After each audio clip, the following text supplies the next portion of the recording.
not so sure how the audio is going to go for this because the guys next door have got their power tools going. So it might be too loud. I'm not sure. I'll have to see when I get home. Anyway, hi, welcome. Thank you for joining me again on another studio vlog. Okay, I need to regroup, hang on. I think where I left you last time, I was preparing for an exhibition. God, that's so noisy. Then they're like bumping wood around. So yeah, last time I left you, I think I was talking about preparing for my exhibition, and I had all these grand plans to actually, you know, video me making the artworks and the whole process involved, and that didn't end up happening. The exhibition's still happening and the artwork still happened. I just didn't end up videotaping any of it. I ended up having quite a hectic month leading up. I only had about a little over a month's notice for this show that was happening. The gallery that organising it contacted me a little over a month ago and said, hey, can you do this? I'm like, yeah, sure, without really thinking too much about it, and then realised I didn't have as much time as I thought I did. Anyway, so long story short, I didn't actually videotape the process very much. But I do have some footage of the artworks that are going into the show. The show actually opens on the 4th of June, and it's at my town in Warburton. East Warburton is where I live, and Warburton in Victoria is the town that's the closest township. And there is a art centre in Warburton. We're only a small town. It's like one little main street and that's it. But we do have a small cinema that was built like, you know, in the 1940s or 50s, I think. And there is a gallery space connected to the cinema, and the art centre is part of that. During the exhibition, which runs for all of June, I will also be in the space on the weekends, teaching workshops and talking to people, and some like interactive type things. So you can come and see me and talk to me, and yeah. Anyway, that's what the exhibition is, and I was only giving a month to sort of get things prepared. Thankfully, I already had quite a lot of artworks in my studio that had, oh my God, I swear they're getting louder. Is that louder? I'm so sorry. I already had a lot of artworks in my studio that I could use in this exhibition, but I did want to create a few more new ones. I ended up creating, I think, 5, maybe 6 new artworks out of, I think I've got 21 artworks. So not as many new artworks as I wanted, but I'm still really happy with the collection. I mean, thankfully, most of my artworks kind of go together anyway. I'm always working with a very similar theme within my body of work. And so, you know, colour stories and subject matters are always quite similar. So it didn't really matter that it wasn't a collection that was all created in one go. Artworks that I created earlier in the year could be pulled into this collection and it still works quite well. I think so anyway. The main theme of the show is nature and nurture, a reflection of nature and also nurturing that nature within your home. So the artworks are all a combination of landscapes and scenes from nature, as well as still lifes involving lots of flowers, which I like to bring into the home. So it's having nature inside your house, nurturing that nature and nurturing yourself, and exploring how we sort of perceive nature and take it in, and how the beauty of what's outside can be brought into your home and make you feel better. That's the kind of theme behind this collection of artworks. So that's what I've been doing for most of this month. But along with that, I was also, I taught a 5-day workshop interstate. I flew up to the Gold Coast and taught 5 days. So that took a whole week out of my preparation. I've had, you know, kids have been sick. I've had doctor's appointments. I've had, you know, dental things my daughter had to do. And so it's been hectic. But I do have everything's ready to go. All the artworks are over there. They're waiting to be framed. I'm getting frames made for them. They'll be framed at the end of the week. And then they are going into the gallery for the gallery fitting and the setup on Monday. So I'll try and film a bit of footage for that as well. So I don't know if it'll make it into this vlog or the next vlog, or I may just do a vlog about the show. I don't know yet, but I'll do some shots of everything being set up as well. So I'll be able to share that with you too. Again. So what I wanted to do in this vlog is, or in this video, is talk to you guys about a bit more about paint that I use, and specifically talking about using acrylic house paint as a painting material, which is a bit of a controversial thing, and so I thought I would touch on it a little bit to give some insight as to how I use the house paint, and also, you know, what the controversy is and why people recommend you don't. Yeah, there's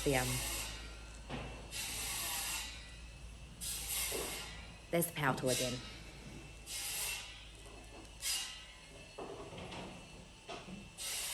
What I use house paint for, so this is acrylic lotion house paint, like interior house paint.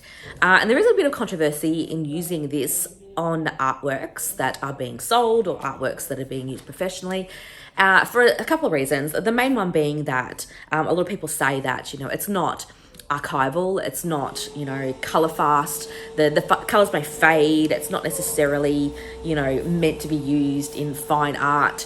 And those arguments I do agree with. It is to be used with caution, especially if you're going to be using any sort of the acrylic house paints that have a lot of color in them. So really bright colors, like if you get like a really bright yellow or a bright pink mixed up and say, oh, I'm going to use this directly out of the pot on my painting, there's no guarantees that in like 100 years that yellow is not going to totally disappear and not be there anymore.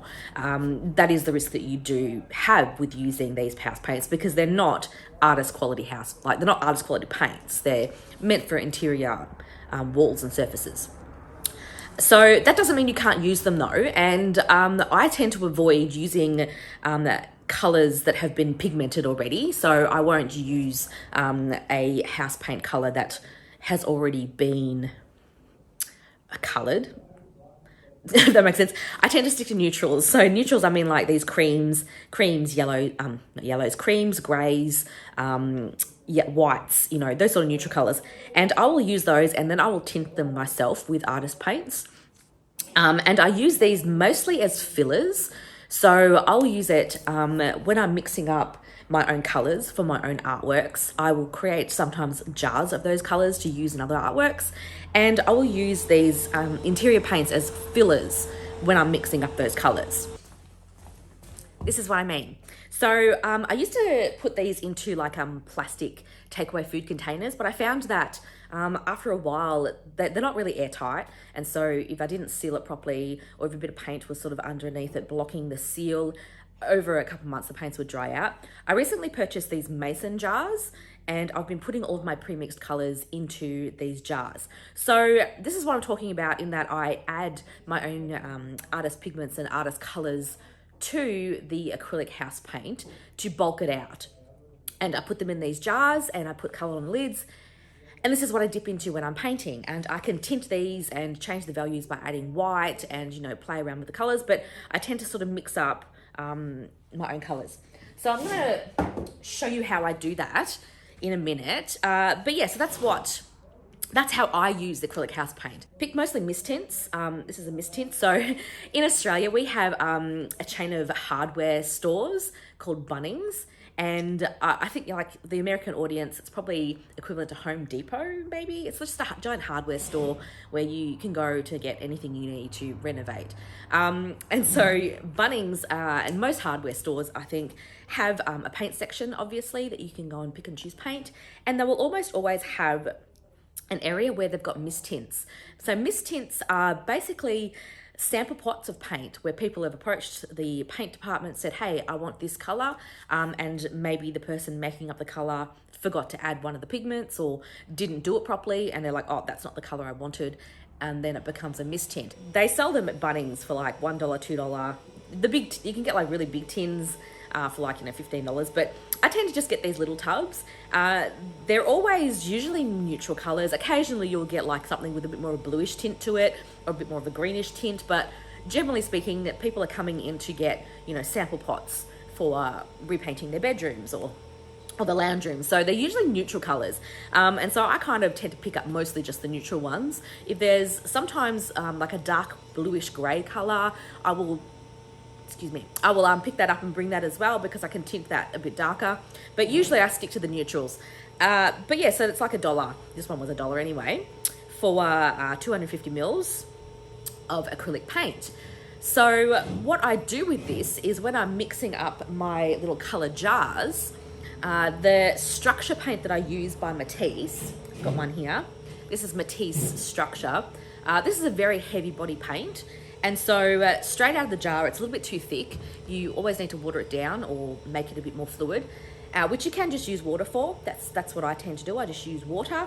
But when I'm mixing up bigger batches, I kind of need to have something in there that's going to make more paint, just to spread the paint out a little bit, so it's a bit more economical. And so I use this, and I will bring the camera around and put it down here so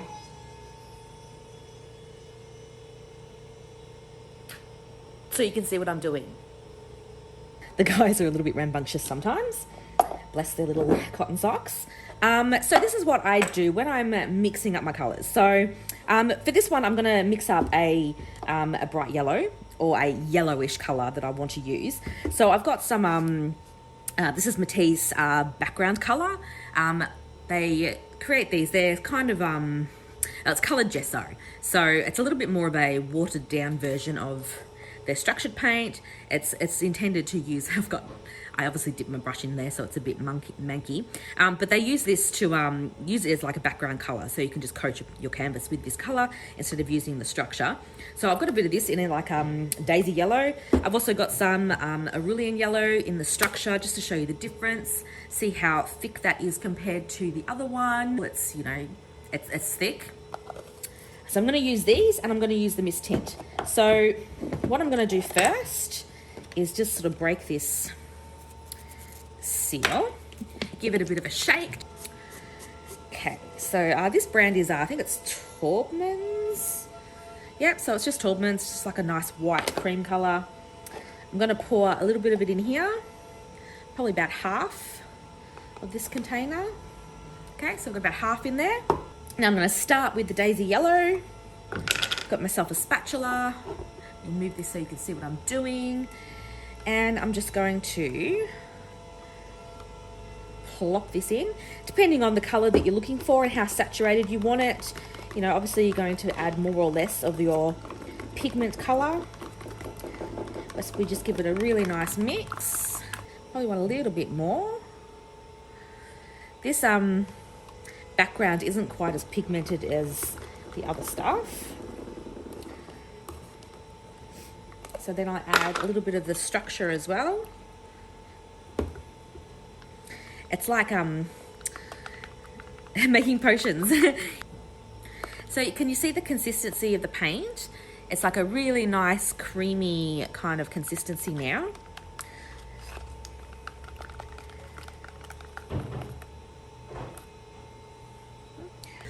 Often I'll use up like old tubes of paint that like maybe they're a bit dry, there's not much paint left in it. You know, instead of, you know, it's a bit dry and manky. Sometimes I'll use these up in these little concoctions because it's a good way of using up paint that probably wouldn't necessarily be used otherwise. So I squeeze this in here, and you can really have fun playing around, getting different colors and different things happening.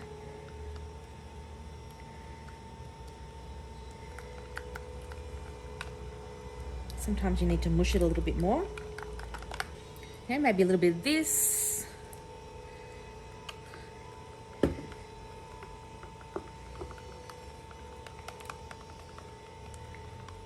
And I just get it to like a point where I feel like it's a color that I can use, or an interesting color that I could use, and I can always tint this more. Once I've got like the main color mixed up, as I'm painting, I can always get a bit of this out of the container, add more yellow to it, change it up a bit. But I've kind of got like a really nice base to start with and to use. Once I'm ready to go, I just get a fresh mason jar, like this one here. It's got a nice screw lid on it.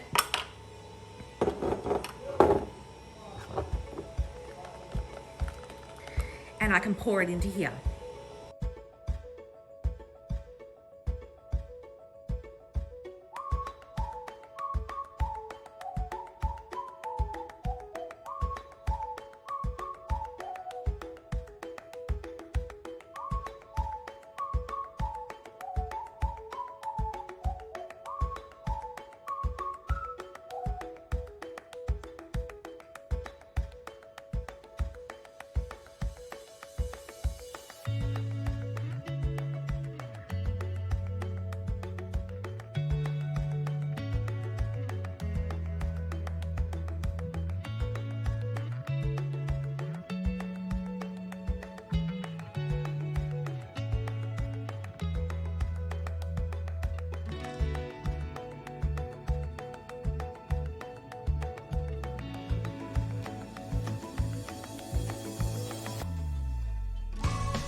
So yeah, that's what I do. So that's how I use these acrylic mist tint pots. And I know there's going to be people out there that come at me about, you know, oh, you can't use acrylic paint on artworks and blah, blah, blah, blah. Whatever, you know, come at me. I don't care. You don't have to do it. If you don't want to do it, whatever.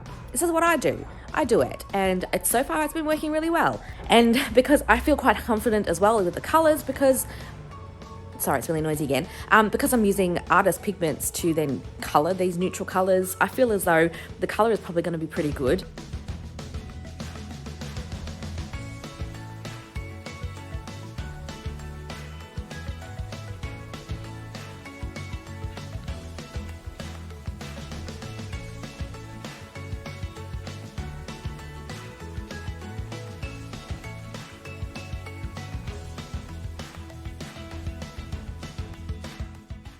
The other day while out op shopping, I found this cute little kitty statue.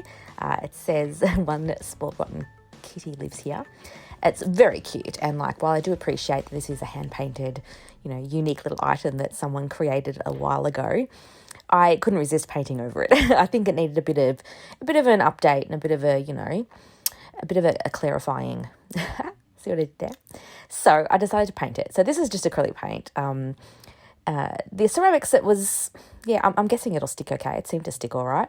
But you know what? I don't really care. This was just for fun, and I thought it looked really cute. So you can watch me painting this kitty. And this is just regular acrylic paint. And yeah, I tried to speed it up a little bit just so it's not, you know, too boring. But I just wanted to paint some really pretty and basic floral sort of designs on it in lots of different colours. When I was done, I did give it a coat of matte varnish just to seal everything in. So enjoy this, you know, oddly satisfying process.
This is what he looks like. Look how pretty he is. I just wanted to give him lots of little colours and patterns and, you know, a little bit of folk arty, because like the original design on him was folk art, just more of a traditional folk art, whereas I've sort of clear folk arted it instead, and he looks really cute. So yeah, I'm now tempted every time I go to the op shop to keep an eye out for little statues like this, because I could imagine doing like bunnies or maybe seals or dolphins or lots of different pretty little things. So yeah, that was a fun little, you know, little time buster, and didn't really require too much effort.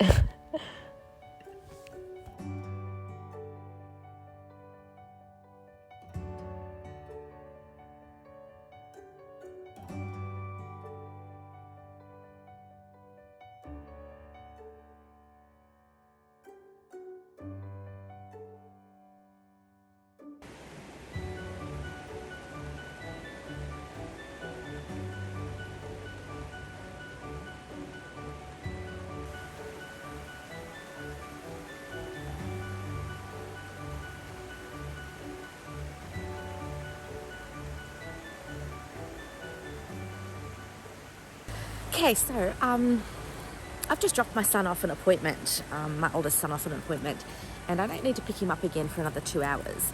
So I've just come down here to the river and I'm just going to do some sketching because, you know, I don't have time to do anything else. There's not enough time to go back to my studio and there's not enough time to sort of, you know, do anything else. So I'm just going to kill some time here and do some sketching. So I'm just going to show you what I've actually got here.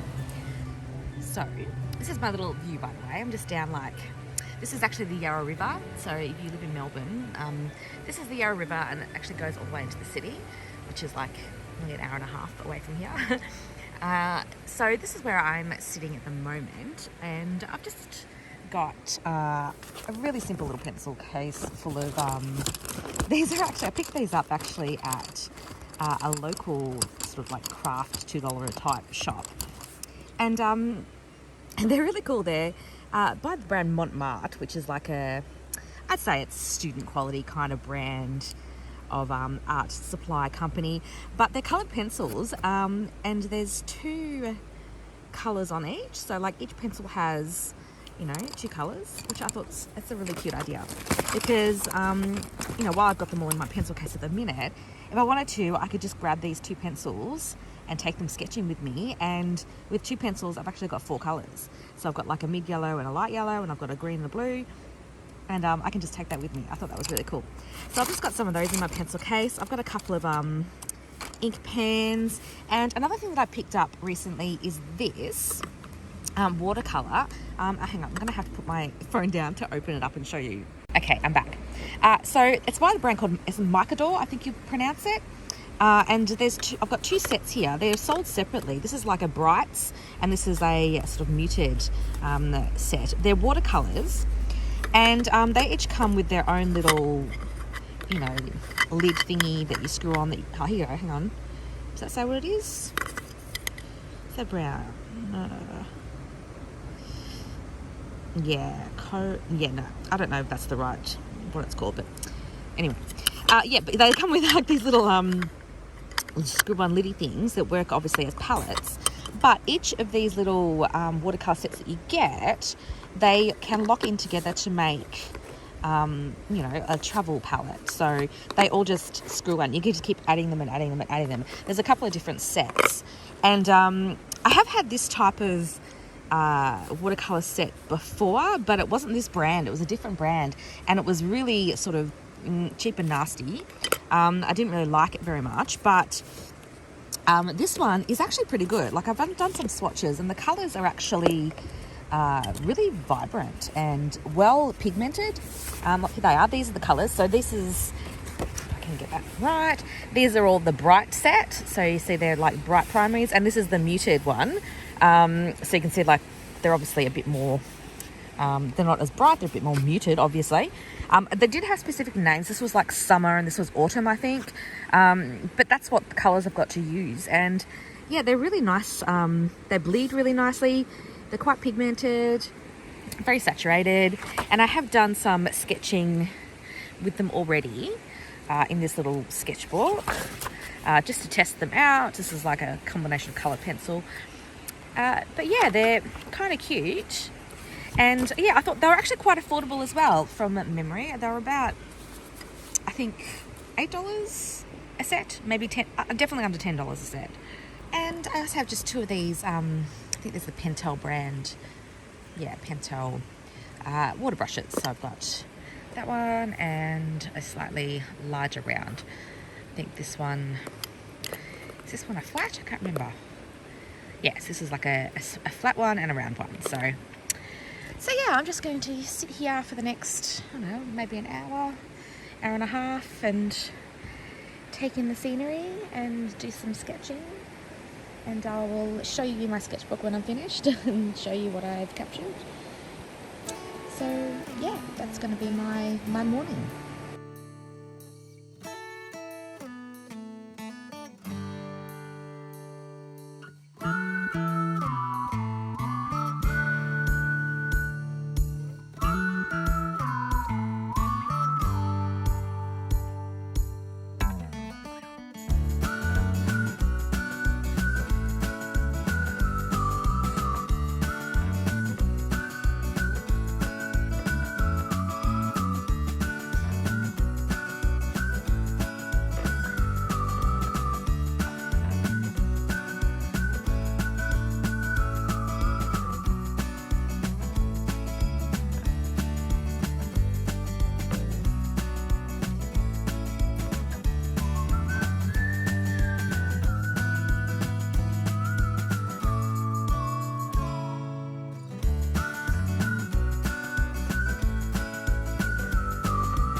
So the plan was that I was going to do some washes of the watercolour and then do some illustrating on top with pencils, but everything is wet still. If I try to do pencil on top of that, it's just going to end up scratching at the paper. So kind of hoping the sun would come out a little bit more and dry things, but it's hiding behind the trees, so not helpful.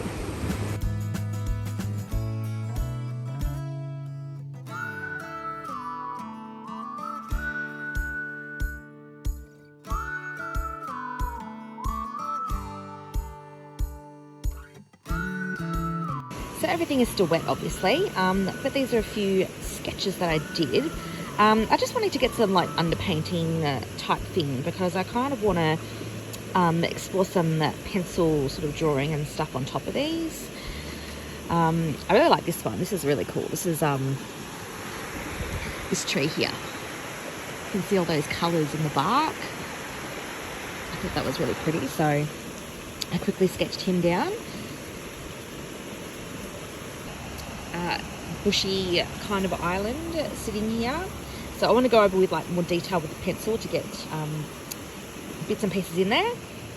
Some more colourful trees, and this scene here, which is what I can see here. I really like this bright yellow autumny colours with like this cool green colours in front, so I just tried to get a bit of a sense of that happening in this.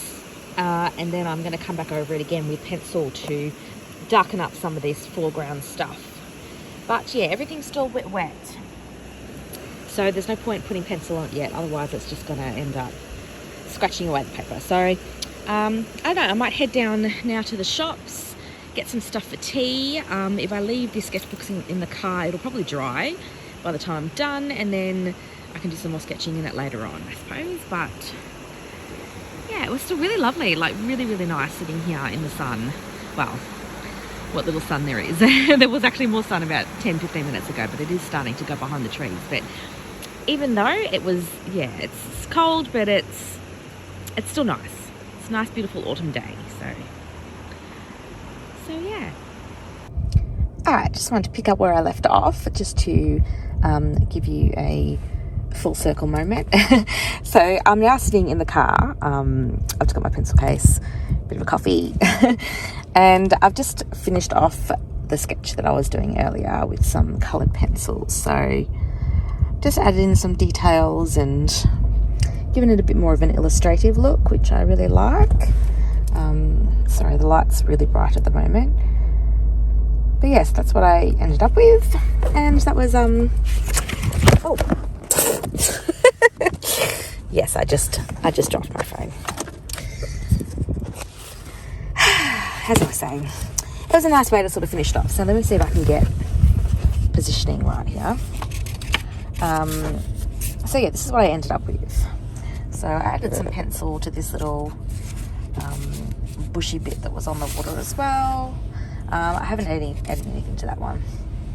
I didn't add anything to that one yet either, but I did sort of elaborate this a little bit and created some sort of ripply textures on the water and emphasised the tree. And yeah, it sort of came out with a really cute illustration kind of feeling to it. So yeah, I was really happy with that little afternoon of sketching and just relaxing and de-stressing a little bit. Yeah, while I waited for my son's appointment to finish. So that's all done now, and he's due back out any minute. So yeah, I'll sign off for now.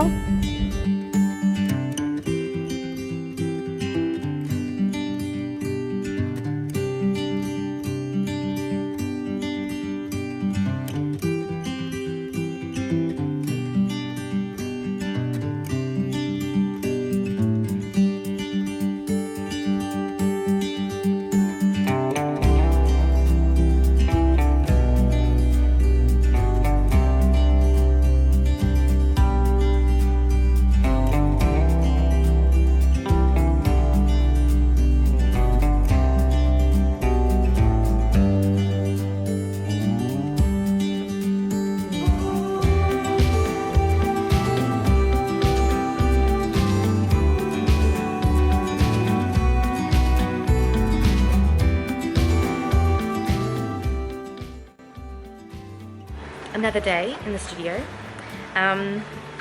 Today's Thursday, and it's pouring rain today, and I don't know, I think I'm a little bit burnt out. I think it's because of all the stuff to do with the show, which is, there's the pile of paint sitting there. And so anyway, I just felt like doing just something, I don't know, something random and fun and something that I don't normally do. I don't know whether it will go anywhere or not, or if it's just a play experience. I don't know, I haven't decided yet. We'll see how I feel about it, you know, when I come into the studio next. But I did want to show you what I'm doing. So I've been playing around with collage, and yeah, I sort of just made a whole bunch of papers. Hang on, let me just, sorry, terrible filming. I just made a bunch of papers. These are all just, it's like some pretty cheap watercolor paper that I had that's really not very good watercolor paper.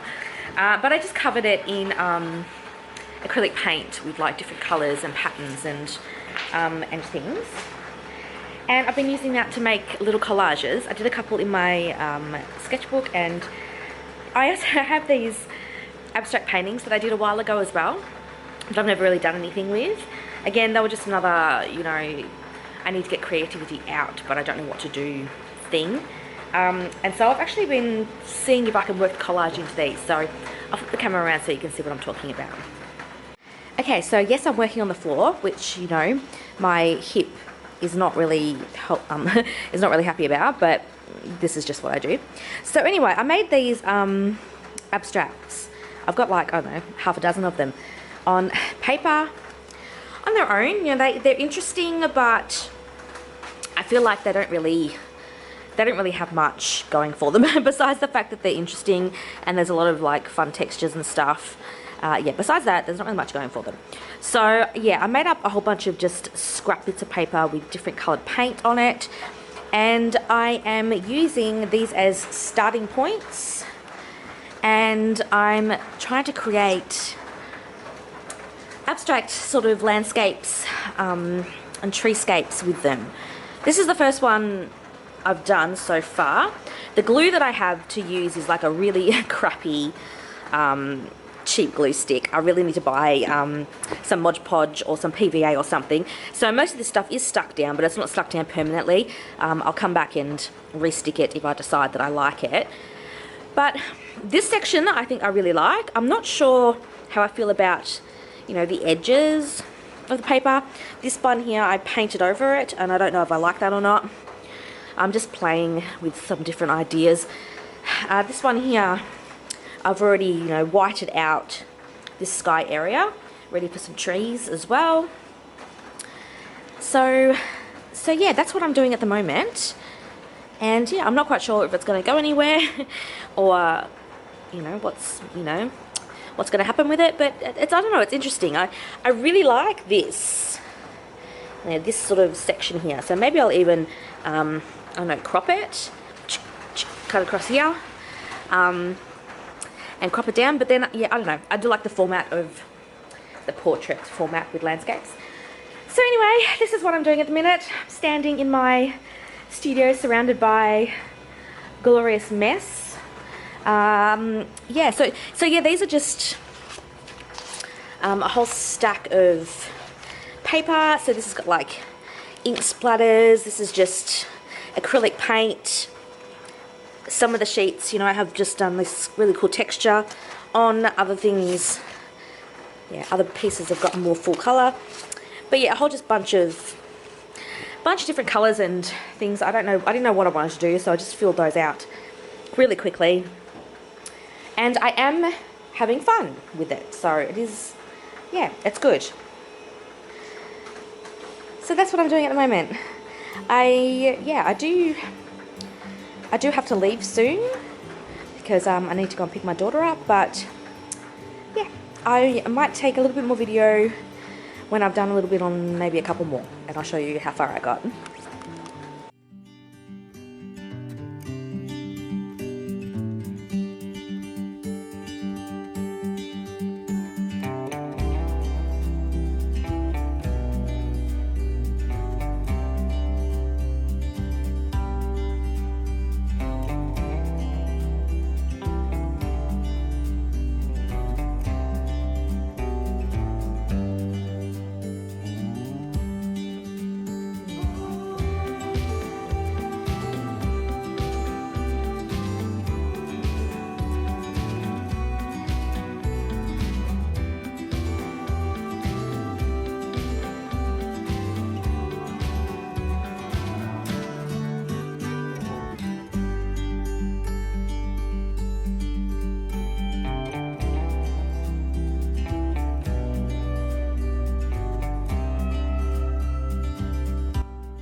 Okay, so here's what I've got so far.